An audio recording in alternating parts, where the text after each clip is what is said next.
السلام علیکم ناظرین، اردو کہانی لائف میں آپ کا خوش آمدید۔ بہترین کہانیاں ناولز دیکھنے کے لیے ہمارے چینل کو سبسکرائب کریں۔ وہ سفر جو تیرے نام تھا، اگلا پارٹ۔ یارم کی اماں کو جب نوازالدین کی موت کا پتہ چلا تو وہ تعزیت کرنے حویلی آئیں۔ گلمینا بیگم تو کچھ کہنے سننے کی حالت میں نہیں تھی۔ ماہم اور خاندان کے باقی افراد سے انہوں نے تعزیت کی۔ ماہر جو ابھی حویلی میں داخل ہوا تھا، سکینہ کو بیٹھے دیکھ کر اس کے ماتھے پہ بال پڑ گئی۔ یارم نے انہیں یہاں آنے سے منع کیا ہوا تھا۔ ماہر اور یارم کی شادی کے بعد وہ پہلی بار آئی تھی۔ یارم ان سے فون پر ہی بات کر لیتی اور پیسے اور کپڑے وغیرہ بھی بھیج دیتی تھی۔ آپ؟ ماہر کی اونچی آواز سن کے آئے ہوئے سارے مہمان ان کی طرف متوجہ ہوئے۔ وہ بیٹا میں تعزیت ہوگی تعزیت، اب جا سکتی ہیں آپ۔ بھائی کیا کر رہے ہیں؟ وہ افسوس کرنے آئی ہیں۔ ہو گیا ہے افسوس، اب آپ جائیں یا میں گارڈ کو بلاؤں؟ ماہر غصے سے چیخا۔ سکینہ سر جھکائے یارم سے ملے بغیر ہی وہاں سے چلی گئی۔ آپ کی ہمت کیسے ہوئی میری اماں سے بدتمیزی کرنے کی؟ تم نے انہیں یہاں جشن منانے کے لیے بلایا تھا۔ آئندہ اگر وہ اس گھر میں آئیں تو میں تمہیں بھی ان کے ساتھ روانہ کر دوں گا۔ آپ جیسا ظالم انسان میں نے اپنی زندگی میں نہیں دیکھا۔ اب دیکھ لیا ہے، جاؤ اب اپنا کام کرو، میرا دماغ خراب کرنے کی ضرورت نہیں۔ ماما کو کھانا کھلاؤ اور ان کو میڈیسن دو جا کے۔ یارم بغیر کچھ کہے غصے سے وہاں سے چلی گئی۔ صاحب، اس آدمی کی طبیعت اچانک زیادہ خراب ہو گئی ہے، ہم اسے ہسپتال لے کے جا رہے ہیں۔ ماہر کے خاص بندے نے اسے ثناء اللہ خان کے آدمی کے بارے میں خبر دی۔ ٹھیک ہے، تم لوگ اسے لے کر پہنچو، میں کچھ دیر میں آ رہا ہوں، ماہر نے کہتے ہوئے فون بند کیا۔ اس آدمی کی حالت ناساز ہو گئی تھی۔ ڈاکٹرز نے اگلے 24 گھنٹے مریض کے لیے اہم بتائے تھے۔ ماہر گھر واپس آ گیا۔ ماما آپ سوئی نہیں؟ وہ گلمینا بیگم کے کمرے میں داخل ہوتا ہوا بولا۔ نہیں، وہ دیکھو ماہر، اعظم خان تمہارا باپ، وہ سامنے صوفے پہ بیٹھا ہنس رہا ہے مجھ پر۔ ماما وہاں کوئی نہیں ہے، اور یہ اعظم خان کون ہے؟ نہیں، تمہارے باپ کا نام اعظم خان ہی ہے، میں تمہاری ماں نہیں ہوں، بیگم صاحبہ تمہاری ماں ہے۔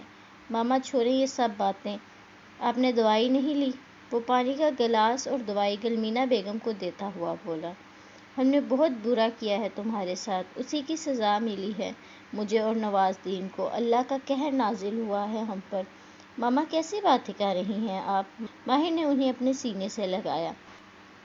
ماں ہیں آپ میری، میرا سب کچھ، آپ کیسے میرے ساتھ برا کر سکتی ہیں؟ اب آپ سو جائیں، آرام کریں گی، بہتر محسوس کریں گی۔ گلمینا بیگم کے سونے کے بعد ماہر نے ان کے ماتھے پر پیار کیا اور آرام سے کمرے کی لائٹ آف کی اور وہاں سے چلا گیا۔ کمرے میں آنے کے بعد وہ فریش ہونے چلا گیا۔ واپس آیا تو اذلان جاگ رہا تھا۔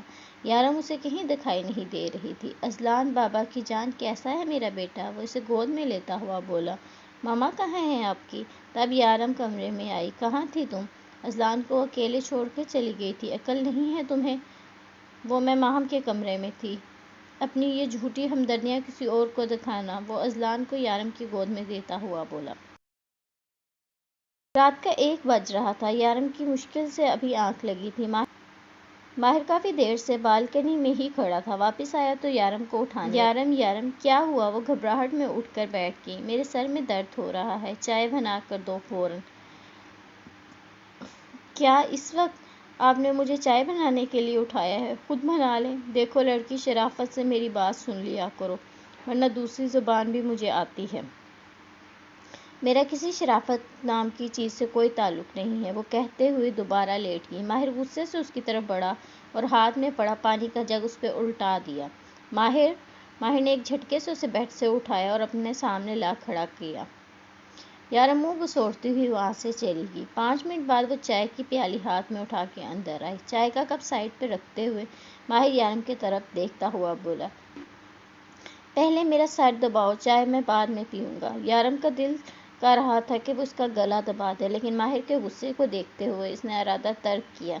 یارم کے ہاتھوں میں لمس محسوس کر کے وہ ہلکا سا مسکرایا۔ یارم بس کرو، وہ اس کے ہاتھوں کو اپنے سر سے ہٹاتا ہوا بولا۔ اب ٹھیک ہے آپ کا سر کا درد؟ وہ اس کے پاس آ کر بیٹھ گئی۔ تمہیں میری فکر کرنے کی ضرورت نہیں مس یارم، فکر کرنی پڑتی ہے۔ آپ میرے شوہر ہیں، میرا فرض بنتا ہے آپ کا خیال رکھو۔ خیال اور تمہیں، وہ بھی میرا؟ سیریسلی؟ اب یہ انگریزی کا لفظ استعمال کرنے کی کوئی ضرورت نہیں تھی آپ کو، اور جہاں تک رہے خیال کی بات، تو مجھے آپ کا خیال خود سے زیادہ ہے۔ پر مجھے تم سے شدید نفرت ہے، سمجھی بات نہیں؟ اب لازمی تو نہیں کہ اس بڑی سی دنیا میں انسان کو ہر کوئی پسند آئے، ویسے مجھے بھی آپ کچھ خاص پسند نہیں ہیں۔ یارم ماہر کے غصے سے بھری آنکھوں میں دیکھتی ہوئی بولی، ویسے آپ کی یہ غصے سے بھری لال آنکھوں سے مجھے ڈر نہیں لگتا، شاید اب مجھے ان آنکھوں کی عادت ہو گئی ہے۔ ماہر، میں اپنی زندگی کا سفر آپ کا نام کرنا چاہتی ہوں، میں تھک گئی ہوں یہ انچاہی جنگ لڑتے لڑتے۔ اس سفر کا حصہ مت بناؤ جس کی کوئی منزل نہ ہو۔ ہمارے سفر کی کوئی منزل نہیں، کوئی ٹھکانہ نہیں۔ وہ کہتا ہوا اپنا چہرہ دوسری طرف موڑ چکا تھا۔ لائٹ آف کرو، مجھے نیند آ رہی ہے، ماہر نے کہتے ہوئے آنکھیں بند کی۔ یارم بھی آ کر لیٹ گئی تھی۔ صبح ماہر کو جلدی ہسپتال جانا تھا کیونکہ ثناء اللہ خان کے آدمی کو ہوش آ گیا تھا۔ کچھ بتایا اس نے؟ وہ روم میں داخل ہوتا ہوا بولا، بتایا گا، وہ آپ کو ہی بتائے گا، تب ہی میں نے آپ کو صبح ہی بلا لیا۔ ہاں بولو، عقل ٹھکانے آئی تمہاری؟ وہ اس کی طرف بڑھتے ہوئے بولا۔ ماہر صاحب، میں مرنے سے پہلے اپنے گناہوں کا بوجھ ہلکا کرنا چاہتا ہوں۔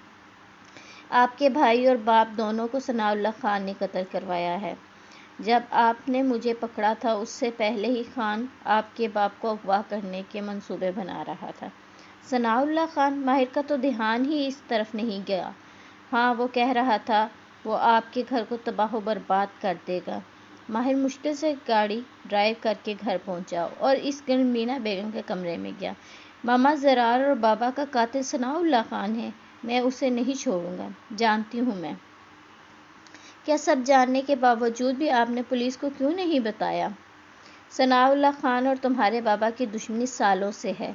آج میں تمہیں ایک راز کی بات بتاتی ہوں جو کافی عرصے سے میرے سینے میں دفن ہے۔ مطلب کیا ہے آپ کا ماما؟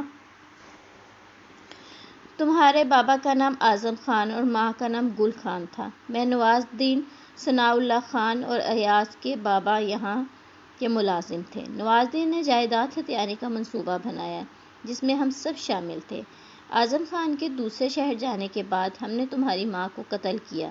میں نہیں مانتا، یہ سب جھوٹ بول رہی ہیں آپ ہی میری ماں ہیں اور بابا ایسے نہیں تھے۔ ماہر غور سے سنو، میں اس عمر میں آ کے تم سے جھوٹ نہیں بولوں گی۔ جب اعظم خان واپس آئے تو ہم نے انہیں جھوٹی ڈکیتی کی داستان سنائی جس پر انہوں نے یقین کر لیا۔ پھر کچھ عرصے تک ہم نے انہیں بھی قتل کر دیا اور تمہیں میں نے اپنے پاس رکھ لیا کیونکہ میری گود خالی تھی اور جائیداد بھی ساری تمہارے نام تھی۔ پھر ایاز کا باپ واپس اپنے گاؤں چلا گیا اور ثناء اللہ خان بھی اپنا حصہ نہ ملنے پر چلا گیا، پر اس نے نواز الدین سے دشمنی پال لی۔ ماہر کا چہرہ آنسو سے بھیگ چکا تھا۔ ایک اور کڑوا سچ جس کو سننے کے بعد تمہارے دل میں میرے لیے نفرت مزید بڑھ جائے گی۔ اب بھی کچھ باقی ہے جو مجھے سننا ہے۔ ماہر، مائدہ بے قصور تھی، اس کا ایاز سے کوئی تعلق نہیں تھا۔ ہاں، ایاز نے اس کا قتل ضرور کیا تھا، وہ بھی نواز الدین کے دباؤ میں آنے کے بعد۔ مطلب بابا نے جھوٹی قرآن کی قسم اٹھائی تھی؟ ہاں، اس کی آدھی سزا وہ دنیا میں بھگت چکے تھے اور آدھی سزا وہ آخرت میں کاٹیں گے۔ تو میرا کون ہے یہاں؟ سارے رشتے جھوٹ۔ جس کو ماں مانا وہ میری ماں نہیں، جس کو باپ سمجھ کر عزت دی، اس کی ہر بات مانی، وہ میرا نہیں۔ آپ لوگوں نے پیسے کی خاطر میرے عزیز رشتے بھی مجھ سے چھین لیے۔ وہ کہتا ہوا وہاں سے جا چکا تھا۔ اے میرے رب، مجھے معاف کر دے، معاف کر دے۔ گلمینا بیگم آسمان کی طرف ہاتھ اٹھا کر رونے لگی۔ ماہر جیسے ہی اپنے روم میں گیا، یارم اذلان کو گود میں اٹھائے رو رہی تھی۔ کیا ہوا، تم کیوں رو رہی ہو؟ ماہر یارم کی طرف بڑھا۔ وہ اذلان کو بہت تیز بخار ہے۔ تم نے مجھے کال کیوں نہیں کی؟ ماہر نے اذلان کو یارم کی گود سے لیا۔ جلدی نیچے آؤ، میں گاڑی میں ویٹ کر رہا ہوں۔ ہسپتال سے واپسی پر ٹریفک تھوڑی دیر کے لیے رک گئی۔ اذلان کی طبیعت پہلے سے کافی بہتر تھی۔ صاحب گجرے لے لو۔ پھٹے ہوئے کپڑوں میں ملبوس چھوٹا سا بچہ ماہر سے مخاطب تھا۔ ماہر جو اپنی سوچوں میں گم، آنکھیں بند کیے گاڑی کی سیٹ کے ساتھ ٹیک لگائے بیٹھا تھا۔ میرا کوئی نہیں ہے جس کے لیے یہ گجرے لوں، ماہر نے اس بچے کو بغیر دیکھے کہا۔ ارے صاحب، کیوں جھوٹ بولتے ہو؟ یہ آپ کی بیگم صاحبہ اور پیارا سا بچہ آپ کا ہے گجرے لہراتا ہوا وہ یارم کی طرف دیکھتا ہوا بولا، جو ماہر کے ساتھ والی سیٹ پر اذلان کو اٹھائے بیٹھی تھی۔ میں نے کہا نا نہیں چاہیے، اس کو ویسے بھی گجرے نہیں پسند۔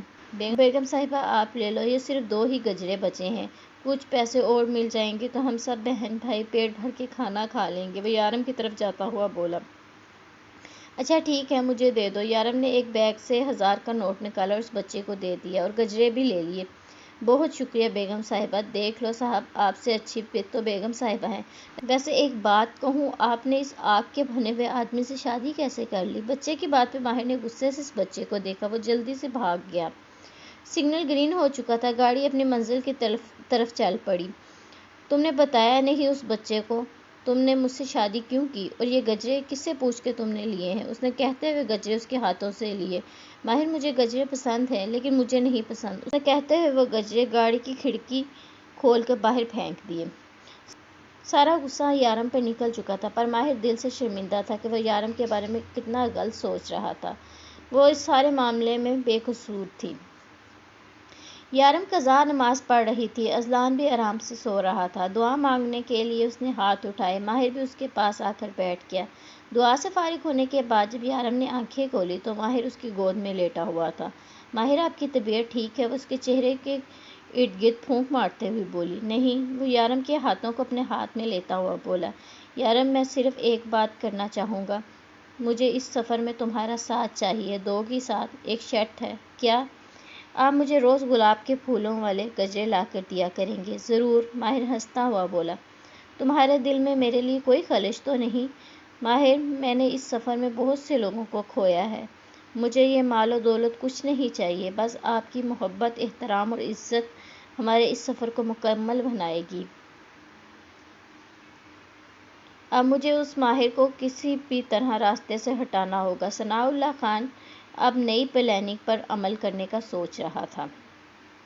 پر صاحب آپ کو اس جائیداد اور پیسے کی کیا ضرورت ہے؟ اب تو آپ خود کروڑ پتی ہیں۔ مجھے اس گھر کی خوشیوں کو برباد کرنا ہے بس۔ اس گھر کی آخری چشم و چراغ ماہر کو ختم کر کے وہ مجھے کسی بھی حال میں اپنے پاس چاہیے۔ یارم جلدی سے ناشتہ لے آؤ، مجھے لیٹ ہو رہا ہے۔ یارم کچن میں ماہر کے لیے ناشتہ بنا رہی تھی۔ ماہر کی آواز سن کے جلدی سے ٹرے سجا کے باہر آئی۔ میں آنٹی کو بلا کے لاتی ہوں۔ کب سے وہ کمرے میں سے باہر نہیں نکلی۔ کوئی ضرورت نہیں ہے ان سب کی، وہ جہاں ہے وہیں ٹھیک ہے۔ ماہر جو ہوا اسے بھول جائیں۔ تم کہہ رہی ہو کہ میں اپنے ماں باپ کے قاتلوں کو بھول جاؤں؟ ان کے لیے اتنا ہی کافی ہے کہ میں نے انہیں پھانسی نہیں دلوائی۔ گلمینا بیگم ایک دن اپنے کمرے میں مردہ حالت پائے گئیں۔ مام کی ہمت نہیں تھی وہ سب جاننے کے بعد پاکستان واپس آتی۔ آپ کی چائے۔ ماہر بالکنی میں کھڑا چاند کی روشنی میں کھو سا گیا تھا۔ کیا سوچ رہے ہیں؟ یہی کہ اللہ نے مجھے تمہاری صورت میں کتنا بڑا انعام دیا ہے۔ تم اس چمکتے ہوئے چاند کی طرح ہو جو میرے سارے غم خود میں چھپا لیتا ہے۔ ماہر اب یہ سفر کبھی ختم نہیں ہوگا، آپ کبھی اس سفر کو ادھورا تو نہیں چھوڑیں گے؟ وہ اس کے سینے سے جا لگی تھی۔ بالکل نہیں۔ ماہر گاڑی جلدی چلائیں، موسم دیکھیں کتنا خراب ہو گیا ہے، اذلان بھی اماں کے پاس اکیلا ہوگا۔ یارم تم پریشان کیوں ہو رہی ہو؟ بس ہم تھوڑی ہی دیر میں گھر پہنچ جائیں گے۔ ماہر یارم کے ہاتھوں کو اپنے ہاتھ میں لیتا ہوا بولا کہ اچانک ثناء اللہ خان کے آدمیوں نے ان کی گاڑی روکی۔ ماہر یہ لوگ کون ہیں؟ تم یہیں گاڑی میں بیٹھو، گاڑی سے اترو گی نہیں تم، ماہر کہتا ہوا باہر نکلا۔ یہ کیا بدتمیزی ہے، کیوں راستہ روکا ہے؟ ارے ماہر بیٹا غصہ کیوں کر رہے ہو؟ ثناء اللہ خان گاڑی سے اترا اور ماہر کی جانب بڑھا۔ تمہاری ہمت کیسے ہوئی میرا راستہ روکنے کی؟ ماہر غصے سے چلایا۔ اس کی بیوی کو باہر نکالو گاڑی سے۔ ثناء اللہ خان نے اپنے آدمیوں کو حکم دیا۔ نہیں، یارم کو کوئی ہاتھ نہیں لگائے گا۔ وہ اپنی گاڑی کی طرف بڑھنے ہی والا تھا کہ ثناء اللہ خان کے اشارے پر اس کے آدمیوں نے اسے پکڑ لیا۔ ماہر یارم کو زبردستی گاڑی سے نکالا گیا۔ تمہیں یہ سب بہت مہنگا پڑے گا، میں بتا رہا ہوں تمہیں۔ ماہر ثناء اللہ خان کی طرف دیکھتا ہوا بولا۔ دونوں کو یہیں ختم کر دو، بلکہ پہلے اس ماہر کا کام تمام کرو۔ کہ اچانک ہوا میں فائر ہوئے۔ پولیس وہاں تک پہنچ چکی تھی۔ ثناء اللہ خان اور اس کے آدمیوں کو حراست میں لے لیا گیا۔ ماہر نے گاڑی میں جیسے ہی ان لوگوں کو دیکھا تھا پولیس کو کال کر دی تھی، جس سے پولیس وقت پہ آئی اور ان کی جان بچ گئی۔ ثناء اللہ خان کو عدالت نے پھانسی کی سزا سنائی۔ اور وہ بھی اپنے انجام کو پہنچ گیا۔ پنک کلر کی ساڑی میں وہ آئینے کے سامنے کھڑی جھمکے پہن رہی تھی۔ ماہر کی بے لوث محبت نے اسے مکمل کر دیا تھا۔ آج اس کی سالگرہ کی خوشی میں گھر میں فیملی فنکشن رکھا گیا تھا۔ کچھ ہی دیر میں کیک کٹ کیا گیا اور فیملی فوٹو لی گئی، جس میں ماہر اور یارم کا سفر خوشیوں کی منزل کی طرف رواں دواں تھا۔